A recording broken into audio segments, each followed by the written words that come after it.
Hello everyone, and today we're going to take a look at Resident Evil 1. With the series now being over 20 years old and it's about to reinvent itself with Resident Evil 7, I thought I'd take a look back and see where it all began. Now, Resident Evil was first released on the PS1 in 1996. It was developed by Capcom and published by Virgin Interactive, in Europe at least. In the US, I think it was self-published by Capcom. It was the game that coined the phrase survival horror, as you had a very limited supply of ammo and healing items to get you through the game. Okay, you play as either Jill Valentine or Chris Redfield, who are members of an elite police unit called STARS, which stands for Special Tactics and Rescue Service. They're sent to investigate a series of bizarre murders in the Arklay Mountains. When they arrive, they find that the previous STARS team that was sent there, Bravo team, are missing and their helicopter is crash landed. Okay, things then take a turn for the worst when Alpha team, which is who you play as, are set upon by ravenous dogs and take shelter in a nearby mansion. Okay, where unbeknownst to them, they enter the world of survival horror.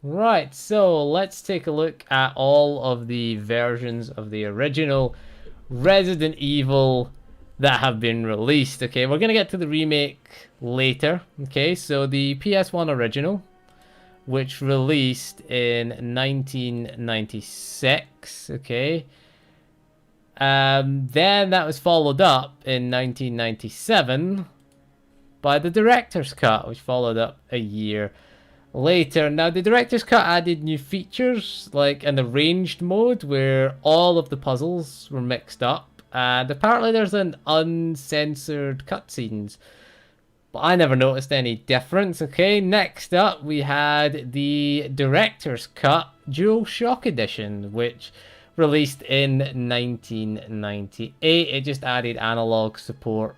Okay, and yes, 3 versions of the same game in 3 years. Okay, that is ridiculous, isn't it? So, all for the same platform, all on PS1, okay? You can play these on your PS2 or your PS3, and the Resident Evil Director's Cut is available on the PlayStation Network as well, we should point out.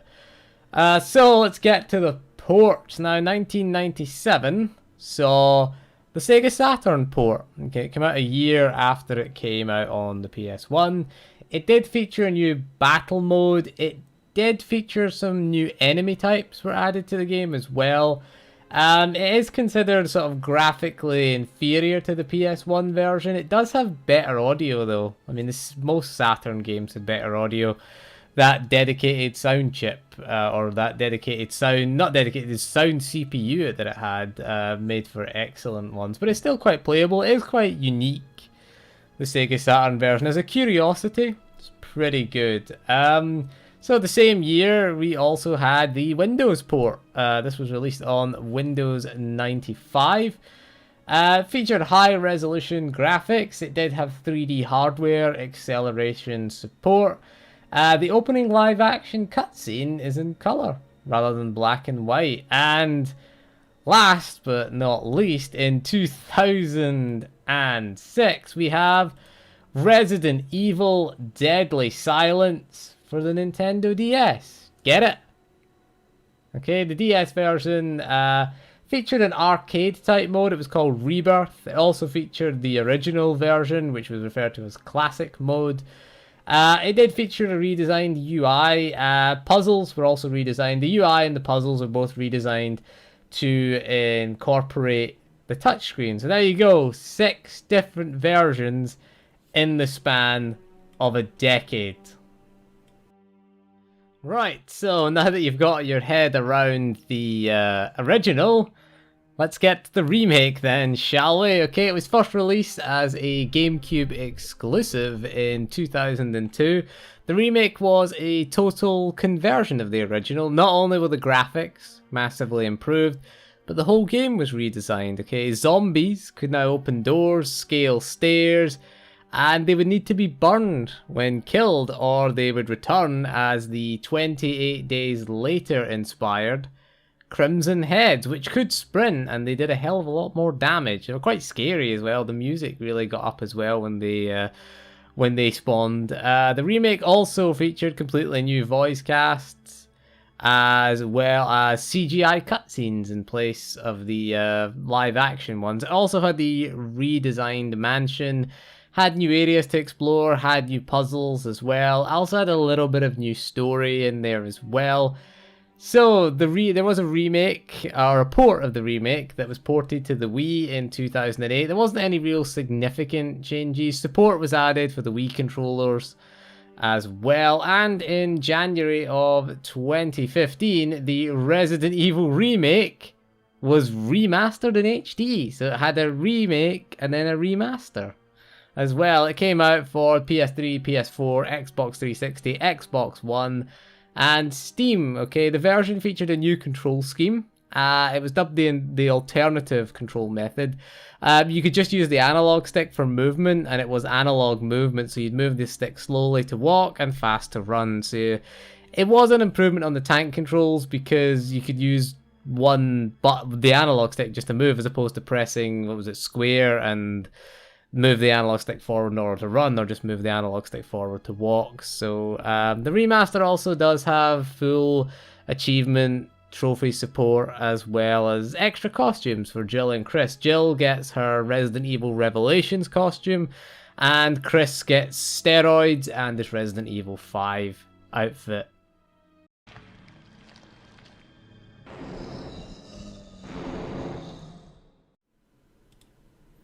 Right, so let's get to this, shall we? We have another slide. So welcome to a financial lecture on retro gaming. So with so many platforms to choose from, okay? Look, I've made a table. I had to make a table. Okay, US dollar pricing as well, I've managed to include.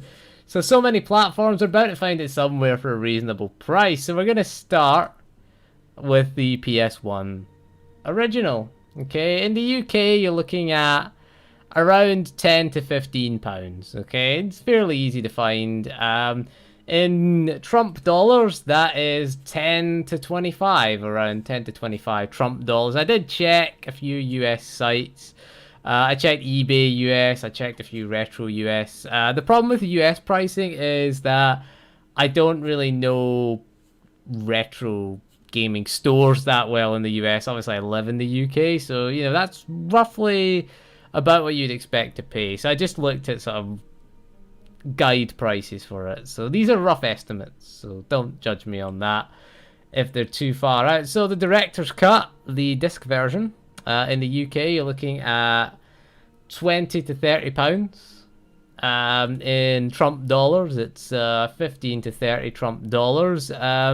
For the PlayStation Network version, you can find for $7.99 glorious British pounds, or you can find it for 10 Trump dollars as well. Okay, the PSN version will only work on the PS3, PSP, and PS Vita. It doesn't work on the PS4. Okay, if you want the Sega Saturn version, it is quite a rare game. Okay, it didn't sell anywhere near the amount of copies as the PSN, or the PlayStation, should we say.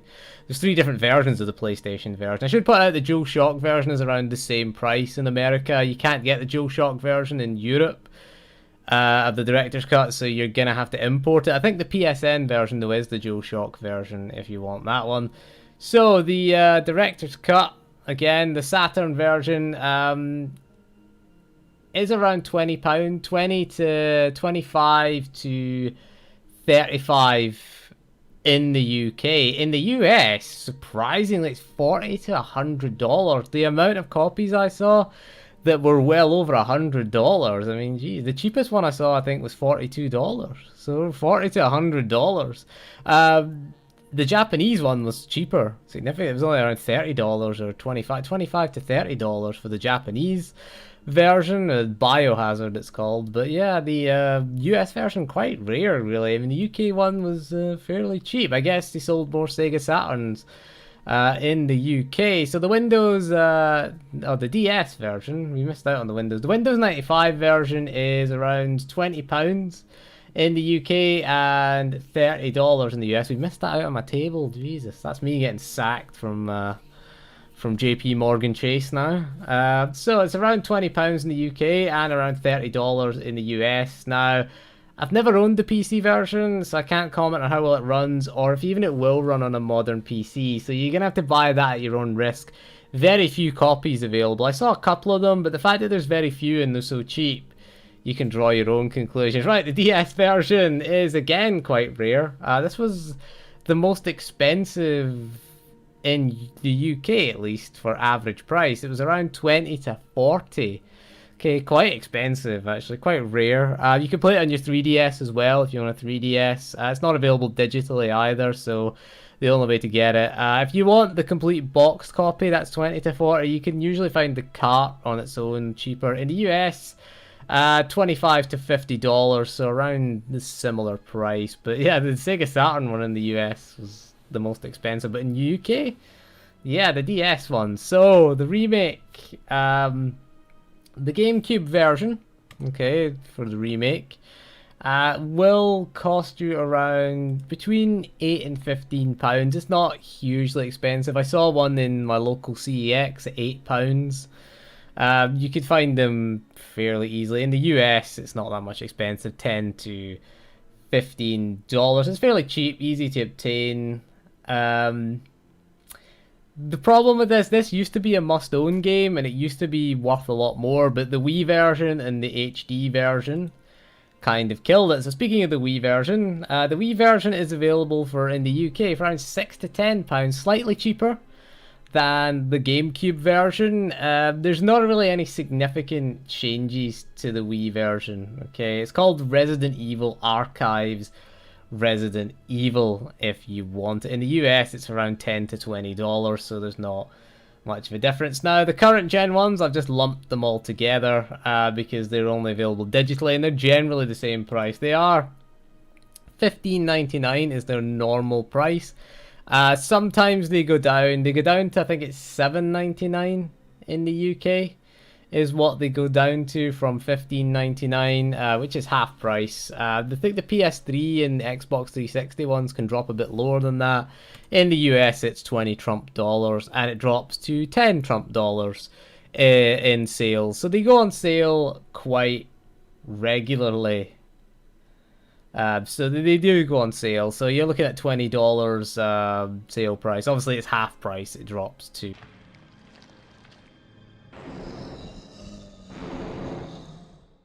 Right, so if you couldn't tell from our slides, the fact that Resident Evil has been released on so many platforms in the last 20 years, it must still be good, right? And in a word, yes. Now, one of the things I was wondering, apart from Doom, obviously, has there been a game released on so many platforms as Resident Evil? You know, if you think about it, there are 3 systems that I can think that are capable of running Resident Evil that don't have a version, and they are the Dreamcast, got a version of Resident Evil 2, the N64 also got Resident Evil 2, but not the original, and the original Xbox, which never had a Resident Evil on it. But if you think about it, it's available on every single platform since its release in 1996, that, you know, it's been interesting. I mean, Doom obviously is the most, but I'd like to know another game that's been released so many times on so many platforms. So, we kind of answered, does it hold up today? Yes. So we'll use this section to take a look at both versions of the game and see which one is better. So by looking at both versions objectively, you'd have to say the remake is better. Okay, it has better controls. The graphical advancements really add to the atmosphere, especially in the lighting, and there's more content there as the game has been expanded. The completion time to get the rocket launcher in the original is 3 hours, and the remake is 5 hours. Now bear in mind that that completion time is for one scenario, and there are 2 scenarios. So if you want to see the whole game, you have to complete both Jill and Chris's scenario. So there's around about, say, 10 to 15 hours worth of gameplay. Your first playthrough in the original should take you around 5 hours. If you don't know where all the puzzles are and things like that. 3 hours is like the optimal time, and in the remake it should be around 7 hours. Again, 5 hours is the optimal time, but there's around sort of 10 to 15 hours of gameplay there if you want to see everything. Maybe sort of pushing 15 to 20 in the remake. Okay, the remake is also harder than the original. Okay, it adds the additional mechanic of having to burn the zombie corpses with a lighter, and you have a limited supply of kerosene. Now both of these items take up space in your inventory, so this adds to inventory management. And it also adds an extra layer of strategy because you don't have enough kerosene to burn them all. So what happens if you just leave the zombie corpses? Well, they get back up as crimson heads, and they're able to run.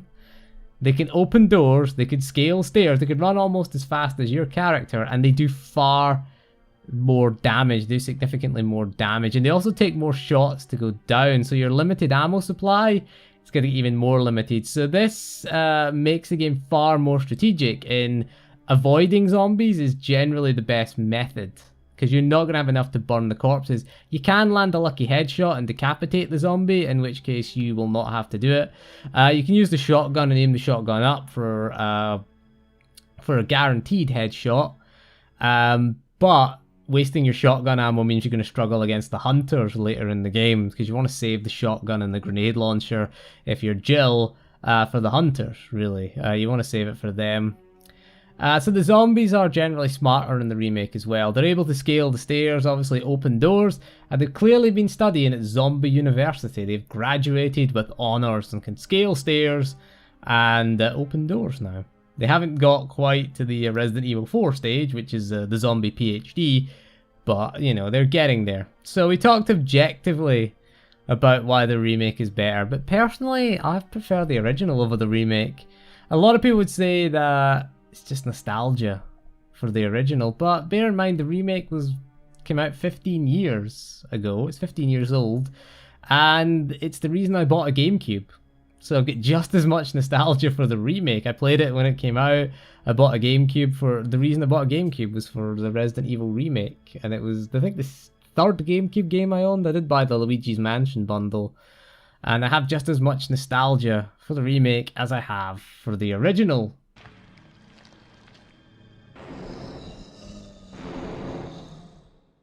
Alright, so Resident Evil, its remake, and its HD remaster of its remake. I've seen so many releases over the past 20 years that it is a testament to the fact that great games are truly timeless. And yes, the current gen remake is objectively better than the original, but the original has a charm.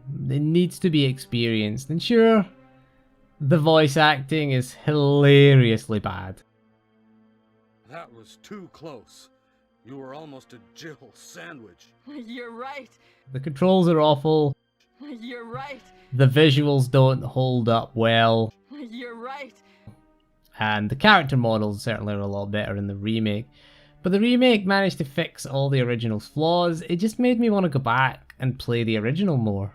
You know, I've always thought of that every time I played the remake, I was thinking, well, that didn't happen in the original. Well, that wasn't in the original. That's not where that was. It just drew me back to the original. And they just don't make games like this anymore. I miss those games. I miss the games with the puzzles. Yeah, the combat wasn't great. You know, the original version, trying to shoot enemies that are above you, it's horrible. And yeah, the end boss was pretty easy. Or the second last boss, that's not the end boss that you're looking at there. The Tyrant, you just kind of kited it around, shot it with a grenade launcher. Or tried to shoot it with the Magnum if I didn't waste all the bloody ammo, killing those bloody climbing things in that power room.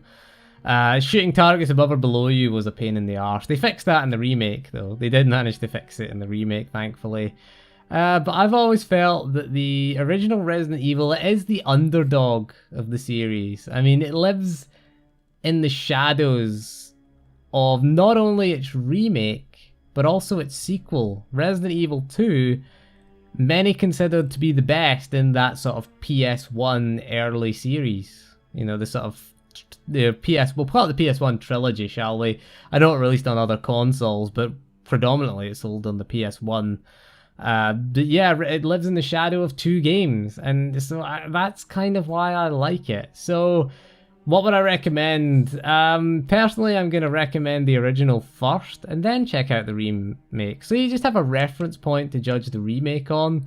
I wouldn't go for 2 first, and then try the first one, because it's going to give you such a high standard, because 2 was better in every way. The sequel was way better than the original, and that's what a sequel should be. It should improve on the original.